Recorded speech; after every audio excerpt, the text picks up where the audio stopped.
Good morning po sa inyo lahat. Isa pang muli yugto ng ating daily Bible blessings. Pamagat po ng ating aralin ngayong umaga ay The Marriage Project. The Marriage Project. Ba't ba mga tao ay nagpapakasal at nag-aasawa? Ano ba ang kanilang layon, nais na maganap o matupad sa pag-asamang ito? Ang ating pamagat po ng aralin ngayon ay The Marriage Project, na para sa akin ay maaring may dalawang posibleng kahulugan. Una po, ang marriage project ay maaring mga bagay na ibig ganapin ng mag-asawa sa kanilang pagkasama. Maaring magpalaki ng mga matagumpay na anak, maaring makabili o makapagpatay ng malaki at magandang bahay, o magtaguyod ng malaking negosyo, ano mang bagay na maaring magbigay sa kanila ng masarap, maginhawa, at komportableng buhay. Ngunit po ikalawang minamahal, para sa akin, ang marriage project ay maaaring unawain din na kanilang pagsasama o pwedeng mag-asawa mismo ang kanilang proyekto. Sabi mga minamahal, kanilang proyekto ay kanilang pagkasama bilang mag-asawa.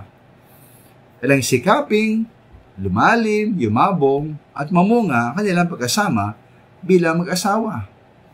Sa pagitan ng palagiang pag-uusap at komunikasyon, biging malimit magkasama mag-enjoy ng iba't ibang mga bagay, at higit na pagkakilala at pag-appreciate ng bawat isa. O man, napakahalaga po ng pag-asama ng mag-asawa, bagkus inihambing po ito sa ugnayan ni Kristo, ating Panginoon, at ng Iglesia. Ayon po sa Efeso 5, ang mister ang ulo ni Mrs. tulad ni Kristo na ulo ng Iglesia. Kaya dapat pasakop ang Mrs. kay mister, tulad ng Iglesia sa ating Panginoong Hesus. At dapat naman, mahalin ni mister si Mrs. tulad ng pagmamahal ng ating Panginoon sa Iglesia.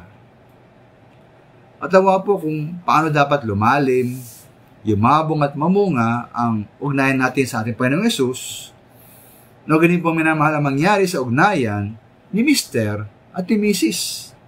Na para po sa akin, ito po kailang pagkasama, kailang ugnayan ni Mr. at Mrs. ay ang tunay na marriage project.